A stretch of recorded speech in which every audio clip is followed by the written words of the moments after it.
Sandy, we're on. Go for it. Oh, well, good evening. Welcome to Because Money. I was just about to say welcome to Wealth Simple, but that's because we were just talking with we were just talking with Michael Katchen, who is the founder of Wealth Simple, and we have some very interesting news in that they have approval from all the different things that they need to have approval for. So Wealth Simple is launched, and we're talking today about not robo-advisors. We're actually going to spend some time talking about what we should call these online investment advisors, investment managers, wealth managers. We have so many things we could call them, and really it's not a regulated term, so we could just make up our own anyway. And I think we're going to talk a little bit about what makes for healthy investing and why we think maybe the asset management or the investment industry in Canada and possibly the world is kind of broken, and what we'd like to see in its place, and what we think Wealthsimple might be doing and some of the other companies to make that a better world. So I think maybe if nobody minds, maybe we can just have Michael introduce himself and tell us what Wealthsimple is and what you want to say today.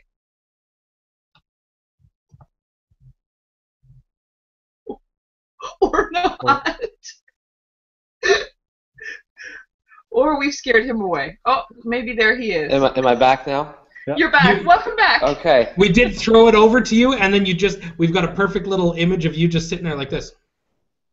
So now that you're back, we'll just throw that right over to you. We're looking for an introduction, who you are, what you do, and how long you've been doing, all that kind of stuff. So there you go. Okay, great. Well, I'm sorry that I popped off there for a second. So I'm the founder of Wealthsimple, which is a new investment management company here in Canada.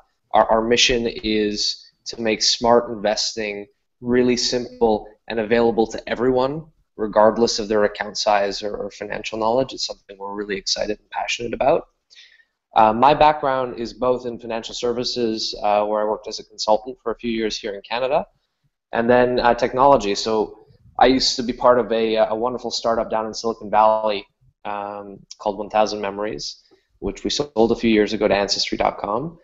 And I did the whole startup gambit with building tech products, and managed to recruit a wonderful technology team from that company. So engineers, product designers, brought them back to Canada, and we've been working on Wealthsimple for about 6 months. So I'm going to start with the very big question. What is Wealthsimple trying to do? What is it that's broken or that's not filled right now that is going to get fixed or filled by what you're doing? Yeah, I think that's a really good question. So I think the easiest way to think about it is, we are trying to make really high quality wealth management available to everyone. So when you think about financial services and financial advice in general, you think typically great advice has only been available to folks that have a lot of money. When you think about account sizes at most financial advisors, you're looking at $250,000 or $500,000 as the minimum to really get in the door. And that is out of reach for a lot of Canadians. And even if you have that kind of dough, it's really tough to figure out who the right advisors are and to guarantee the consistency or quality of service that you can expect. So we're trying to do a few things. One is build a really sophisticated, smart strategy that brings together the best minds in Canadian investment management and builds that solution and strategy out for people. And two is make it accessible to everyone. So rather than having a $250,000 or $500,000 account minimum, have just a $5,000 account minimum that really opens up the market and lets anybody who can afford to invest really get started with smart investment strategies. So that's really what we're focused on doing is making this wonderful solution available to everybody.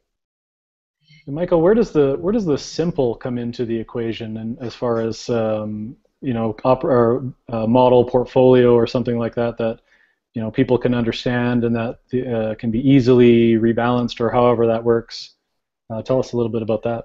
Yeah, I love it. I mean, obviously, simple is so core to what we do. We've decided to put it in the name of the business, and I think we talked about access as one of the issues with financial services. I think the second is, and you guys are very familiar with this, I think you talk about it on the show a lot, that the financial services and investing in general have become so complex and so overwhelming for people that they shut down and they find it really hard to do the right thing with their money. And a lot of that is due to the noise that's generated by the industry today. And when you think about, what it takes to be a successful investor, it really is about the simple core principles and sticking to them of, keep your costs low, get diversified, stay disciplined, stick to a plan once you have it, don't freak out when the markets start moving up and down. And 4, contribute to it regularly. And if you can stick to those 4 super simple principles, you're going to be set up for really successful long-term investing.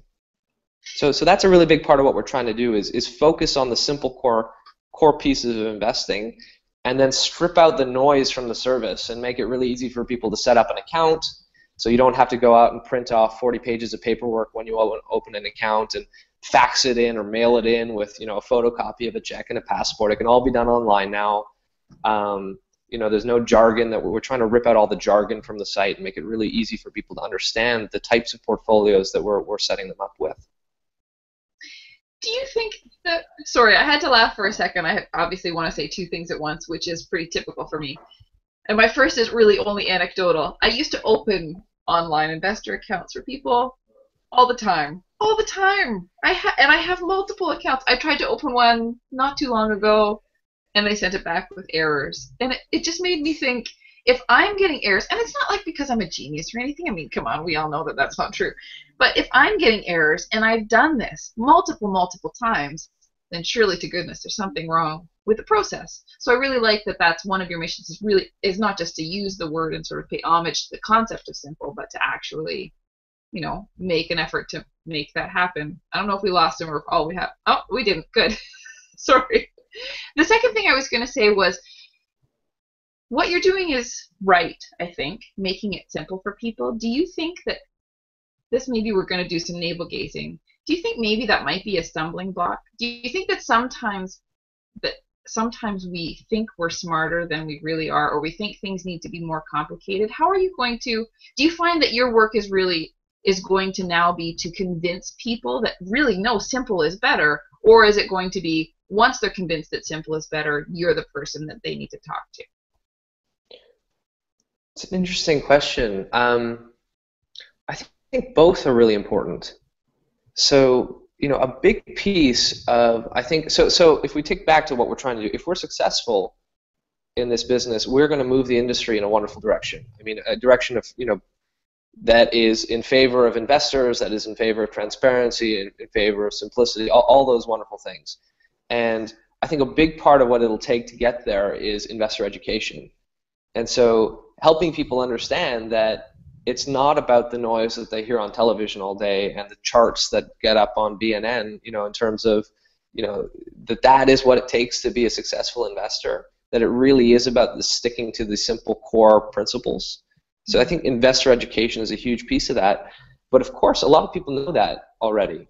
And if they do know that, a solution like Wealthsimple simply doesn't exist in the market today, where they can go and get a really wonderful portfolio that's built for them, managed for them, has automated rebalancing, automated tax loss harvesting, wonderful reporting, that it kind of takes care of itself. So I'm hoping that both of those things play a major role, if that answers your question. Yeah, it does. I'm going to jump in and ask, now you just received permission to do this from the government or whatever that would be called. Government likes. I think that's the accurate term. Yeah, that's absolutely. So you've just rolled out the website. Now, what does that look like? Is this hey, everybody come sign up, or are you doing it in waves? If somebody wants to actually go to your website, wealthsimple.com, and click Invest Now, what's that look like right now? This might be a leading question if you've tried it already, but I haven't actually. I'm going to hit Invest Now, and does that just sign up on the list? Hey, there we go. Okay.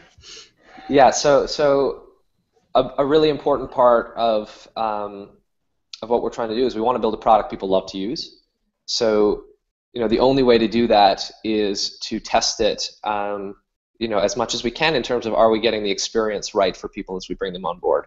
So we're doing that in a very measured way. We're not opening the floodgates. we're doing 3 waves of beta tests that we've already launched.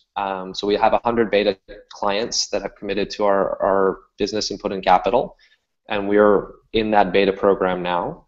And as soon as we're through that, then we plan to, assuming we're able to deliver that A+ experience that we're promising, then we'll open the floodgates and let anybody on board.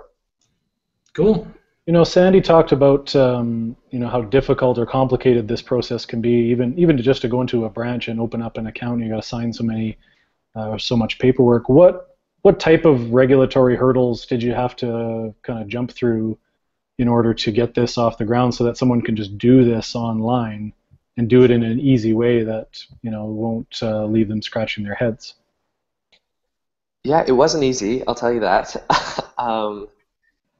You know, the regulators are in this really interesting spot right now where there is so much change happening in investment management and the industry that they're just trying to wrap their heads around what should the future look like. Because, you know, these things have major implications for investors, and they want to be sure that they get them right. So they're being very thoughtful and very methodical about how they go through this approval process for any new applicant. You know, the cool part for us is, because we're so early in the game here, my hope is we'll be able to help shape what the future of the industry looks like. You know, through example and through showing, you know, how these things are better for investors and able to help investors understand their finances, you know, bring greater transparency to their performance and all that sort of stuff. And I think the regulators are excited about that. So, you know, it's a very intensive process. You apply in each province, which is regulated separately. And it took about 4 months for us to get through this process, but the regulators are excited about what we're building and what we can bring to investors in Canada. And how is it different from the client's perspective? When, you know, do you have to fill out the Know Your Client risk analysis forms and all those types of things? Yeah, so we have no so I should make this clear. There are no exceptions to the way that we've been approved. We don't have any particular exemptions from the regulatory framework that exists. So the same very strict Know Your Client, anti-money laundering regulations apply to our business as they would to any investment manager in Canada. The real difference that we've been able to do is simply around the technology and the ease of use of filling out some of these forms. So, for instance, you know, with most, I can't agree, but it's almost every other investment manager in the country, to open an account, you would have to type in, you know, 30 pages worth of account documents. Well, you know, quite an extensive account application that prints in 30 pages. You sign it in 10 spots, and then you have to, you know, mail it in with this check, with a void check and a copy of a driver's license. A big part of what we've done is we've made it all online.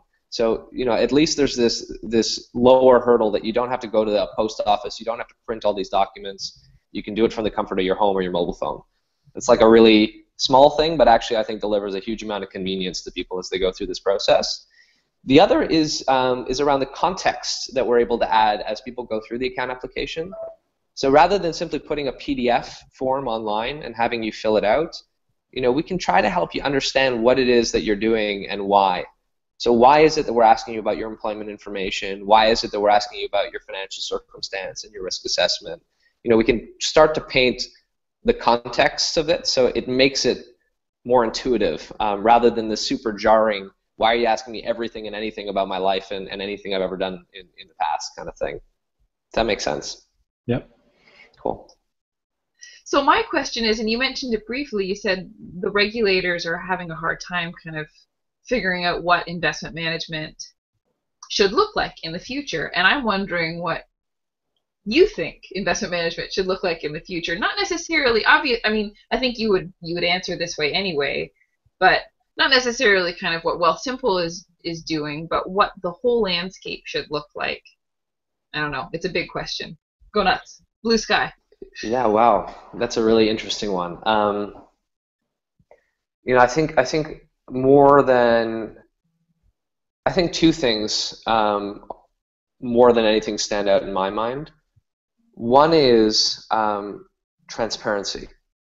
So it is just so glaringly obvious that people have no idea what investment plan they're in, how much they're paying in fees, what their performance is like. And if there is anywhere in particular where regulation can help move the industry in a really positive way quickly, it's around creating greater transparency. And there is actually, in fact, some wonderful new legislation coming out over the next 18 months called CRM2, which is forcing investment managers for the first time to disclose things like how much are you paying in fees, which seems like, well, don't they have to disclose that today? But no, they don't. It's actually like a monumentous thing in Canadian history where for the first time Canadians will actually get to see on their statements how much you're paying in fees, and that's a wonderful first step. So I just see, around fees, around performance, around, suitability and why this plan is what it is and why it's right for you. So transparency is a huge piece of what the future should look like. And complete transparency about everything, no hidden fees, no nothing, like total transparency. And secondly, simplicity. Like, it's this weird tension where we have these huge account applications that are required by the regulators to protect investors, but sometimes they actually do the opposite, which is they scare people away from starting.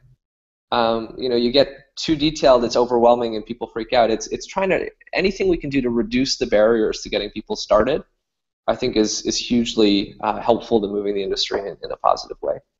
Hmm. So the investment industry kind of lobbyists have been going around saying, as all this comes through, and maybe even we start talking about banning embedded commissions or trailing commissions, that's going to leave this mass kind of gap in terms of advice for the average Canadian, as these advisors will no longer have a profitable kind of way to make a living. That's how they make their living now. So I guess my question to you is, why do you want to put so many financial advisors out of work? Yeah, no, we don't. Loaded question. The simple answer is we don't. I actually think there are many wonderful financial advisors out there.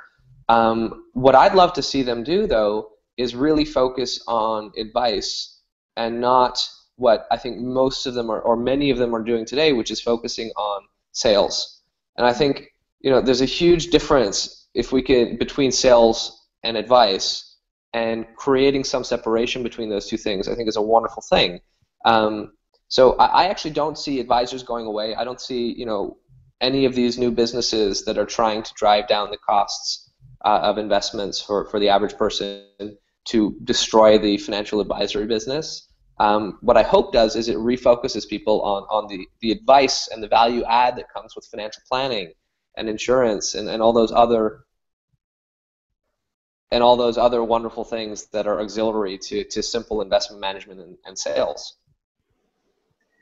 Are you the Napster of you and I guess other people, sort of other companies that are coming online sort of in a similar trajectory as you, but are you guys the Napster of financial advice and investment planning? Is that? I don't.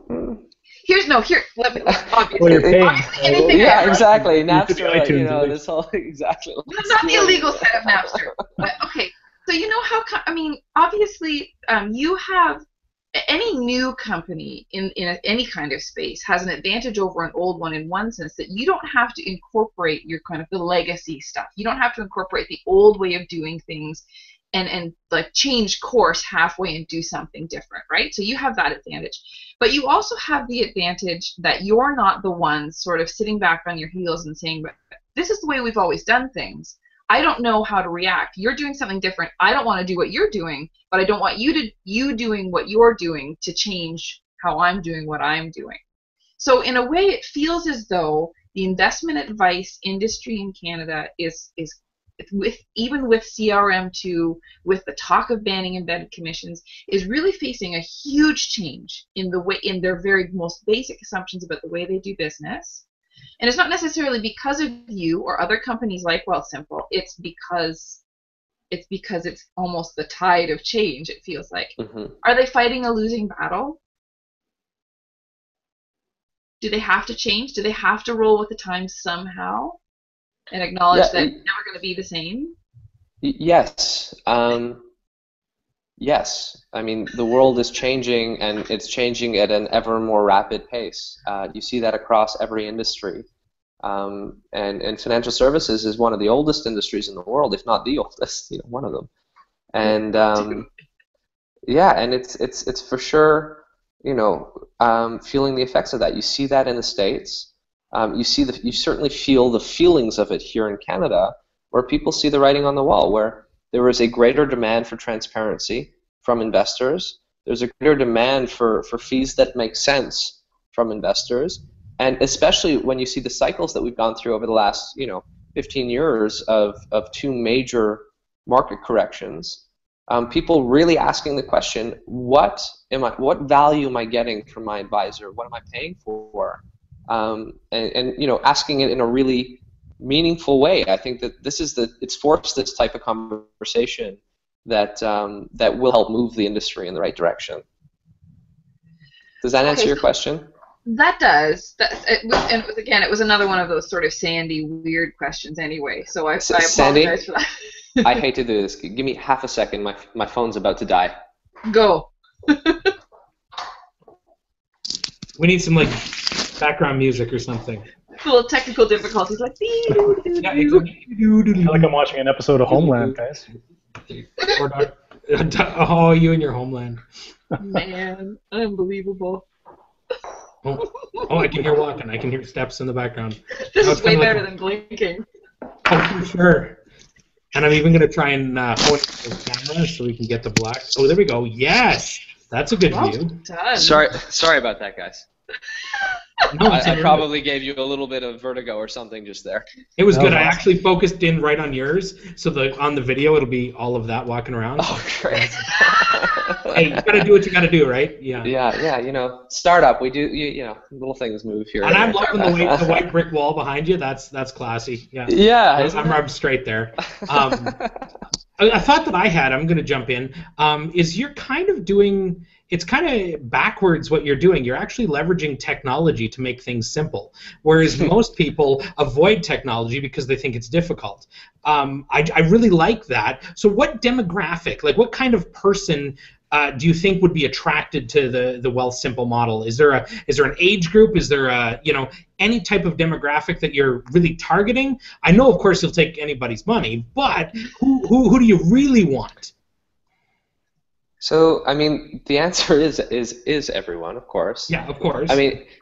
Truly, I think, the way we define we like to think of our community of investors, that we have a really wonderful community at Wealthsimple that we're building, and it's a community of people that believe that low costs, transparency, and diversified investment solutions make a whole lot of sense, and discipline and sticking to a plan. And the people that believe those things, we want to welcome into our community, and we hope everybody joins that community over time.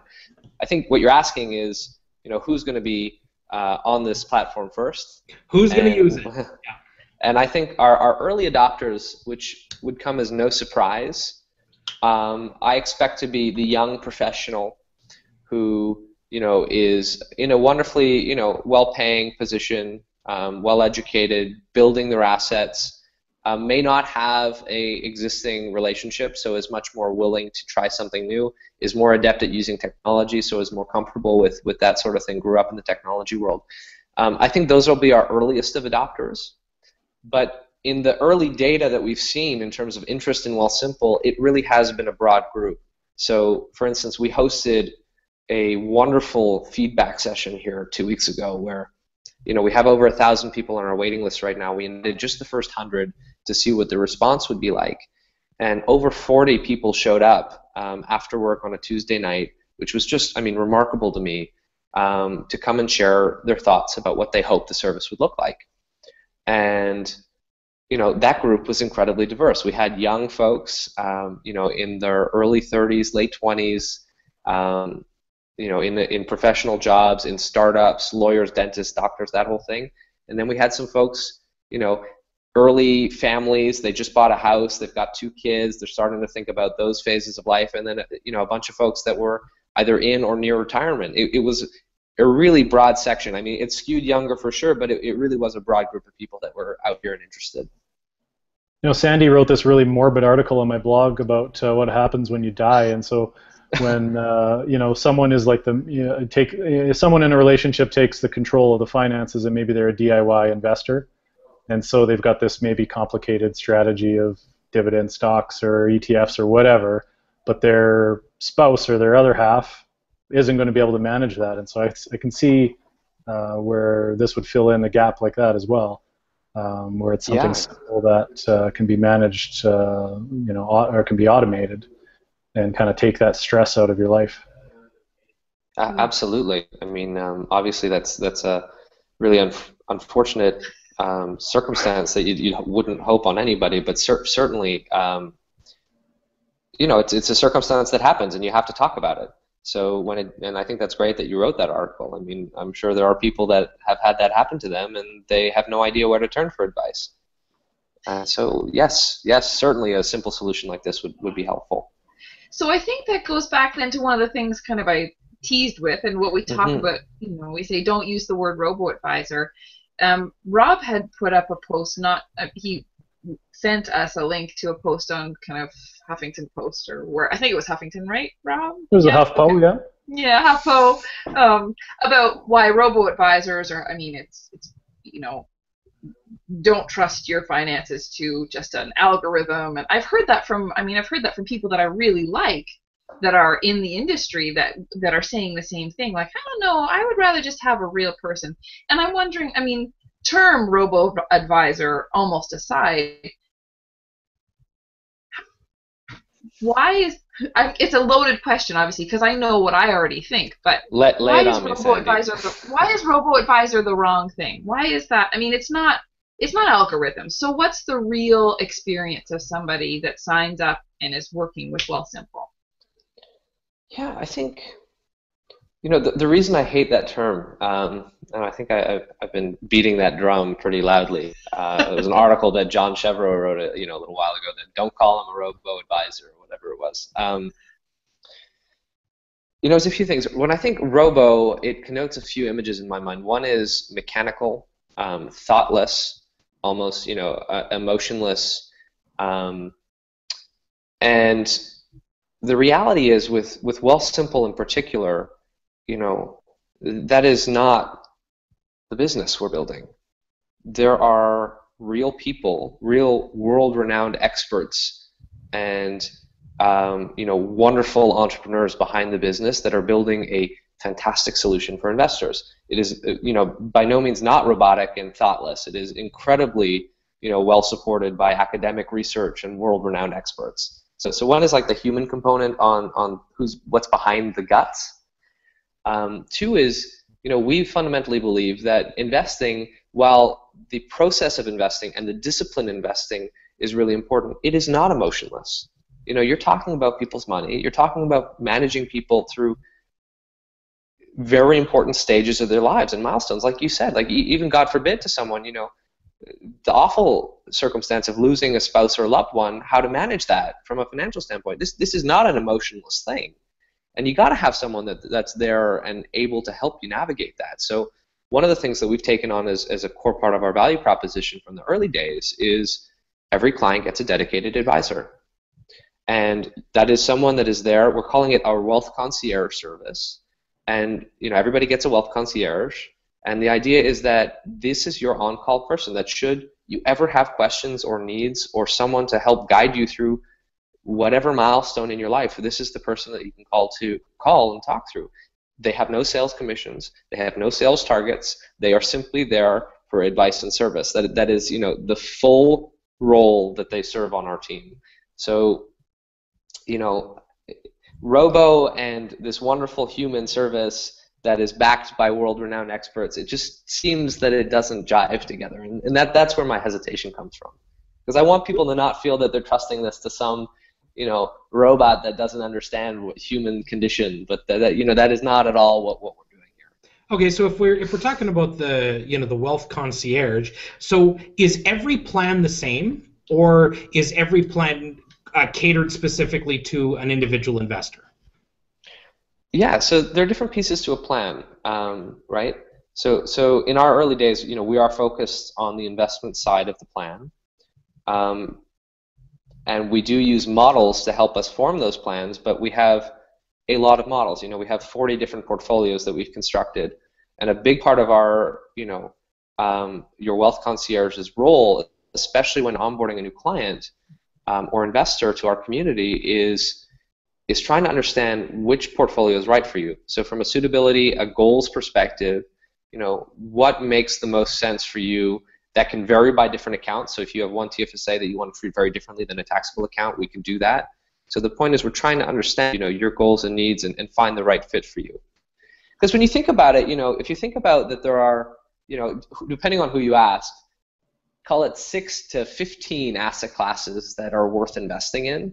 And if asset allocation delivers 90+% of your long-term returns, then there are model portfolios by definition, because there's not all that much infinite changes that you can be making in that mix of things. So we use 10 asset classes, and we have quite a number of portfolios that we're able to construct for that based on risk tolerance, tax profile, goals, and we think that that's a pretty robust solution. And is there a cost difference between any of the 40 portfolios? I don't have to worry about my concierge putting me in the one that pays the highest commissions, right? Yeah, so there are, make it clear again, there are 0 commissions. The only thing that we make money off is our management fee. We charge 0.5%, and it goes down from there as you build assets. So 0.5%, it goes down to 35 basis points over time. That's remarkably low for an investment manager in this country when you think about most charging 1.5% plus. The variance in fees between the portfolios is simply by the allocation to the ETFs in those portfolios. So there is some slight variance just given the allocation to certain higher fee ETFs, but we do 2 things. One is we only use low-cost ETFs. Second is we've managed to negotiate preferred pricing on those ETFs. So even if you were to try to implement this as a retail investor, you'd never be able to match the price point on these portfolios that we've been able to offer people because of these preferred pricing relationships we've built. But to be clear, there are no triple leverage bull bear Bolivian ETFs? No. No, to be clear. So so the way we see this portfolio, we're not swinging for the fences here. This is meant to be the core of your wealth, what you're looking to put away for the long term to build your nest egg over time. And we think about that as a broad-based portfolio that is thoughtful about risk. So the asset classes that we include are your core equities, and you think about Canada, US, foreign, developed markets, and emerging markets. We also include risk managed strategies in there too. So things that if 2008 came along again, which by the way it will at some point in the future, who knows when, but we're going to see another market correction. We offer some insulation on the downside. So a strategy that moves from equities to cash. So there's some balance in there that people won't freak out and sell their entire holdings and jump out of the market. Institutional type strategies that people have been using for decades. Well, institutions have been using for decades, and retail investors have never had access to in any meaningful way. And fixed income. Bonds are a really crazy type of asset class these days that most people, when they think of bonds, think, wow, this is a really low risk investment that makes a lot of sense in a retirement portfolio. But given where interest rates are, that's just not the reality today. And when you think about bonds, you really got, or the purpose of bonds in a portfolio being one, diversification, and 2, income generation, you got to think more broadly about where to get income these days, because bonds just are not that low risk asset class as you could have thought about them over the last 30 years. So we look at things like real estate, dividend paying stocks as other ways to diversify the income streams. So we're not doing, like you said, triple leverage Bolivian mining strategies. We're really doing broadly diversified index tracking ETF portfolios. So this model has been around in the U.S. for a few years, and so what have you kind of gleaned from that, how that's gone, and what you plan on bringing to Canada? Yeah, I think if anything, just a lot of excitement. There has been a tremendous amount of traction for the U.S. players, and I think that just shows that this whole conversation we had at the beginning around is the industry changing or is it ready for change? I think it's a wonderful proof point that we are ready for a change. We're eager for a change, and I hope that happens in Canada very quickly too. So one is excitement for where the industry is moving and the wonderful proof point that we're seeing in the States, and 2 is if anything, we've managed to learn a little bit from what they've done. So the U.S. guys, a lot of people don't know, have been through a lot of iterations in their product cycles. They didn't start off as these wonderful low-fee, broadly diversified investment management services that everybody has come to know them as robo-advisors. That's kind of been, a few years in the making of product iterations to get where they are today. So we've been able to learn from what they've done really well and what they haven't done so well, so that we've been able to take the best of that feedback to build what Wealthsimple is right now. And do you expect the LearnVests and some of the big players in the U.S. to move up north? And I just see what's going on in, maybe it's a weird example, but like, say, the streaming music industry right now, where Google launched one, and now Spotify is coming to Canada, and there's just seems to be all these types of services now coming into Canada. Do you see that opening up now with this type of model? Yeah, I get that question a lot. And, about the streaming music? About the streaming music specifically. Do you like Spotify or are you a Google guy? I'm a Spotify guy, if I had to choose. Though I had a friend at Rdio, so I was loyal to Rdio for that purpose. I don't know that Rdio ever made it up here. I think they made it while I was in Silicon Valley. Okay. So the answer is no. I don't think they're coming anytime soon, for a few reasons. One is, unlike music, investments and portfolios are incredibly different by geography. So it's not like Wealthfront or Betterment could simply take the portfolio that they've constructed, move it to Canada, and it would work for Canadians. That's not true. There are very Canadian-specific questions that have to be answered in the portfolio, from a, what does it make sense from a currency perspective, to a tax perspective, to a home bias perspective. Canadians like to invest in Canada. It's not the same portfolio. So there'd be a major product change that would have to happen to make them come here. And two is, unlike music again, which is a regulated environment, it's nowhere near as regulated as the investment industry is. So there is a massive hurdle for anybody to get into it. Well, you must have a tough one, because I think it is pretty regulated. Yeah. Not quite as heavily regulated as this industry is. But so I don't expect them to come up soon, if at all. Plus, the reality is, even Wealthfront, that's doing exceptionally well. I think they have over $1.5 billion in assets now, which is just remarkable early traction in the U.S. That frankly, in the scope of the size of the investment world, it's peanuts. And they've got, from a business perspective, their job cut out for them in the States for the foreseeable future. That's what I'd say about that. Okay. I really want to keep going, but I am noticing that it's 10:11, and I think we might have taken a lot of your time already. Is there anything you feel like we just didn't? Is there something that you just wanted to make sure to get out? Yeah, I'd say my parting thought is really where we are coming from is we're trying to solve a big problem for investors. We want to build a product that people love.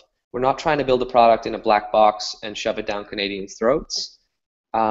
So we are eager for ideas, for feedback, for suggestions. If people don't like something that we've done, we want to hear about it. If people love something that we've done, we want to hear about it. If people have ideas we haven't even thought of, we want to hear about it.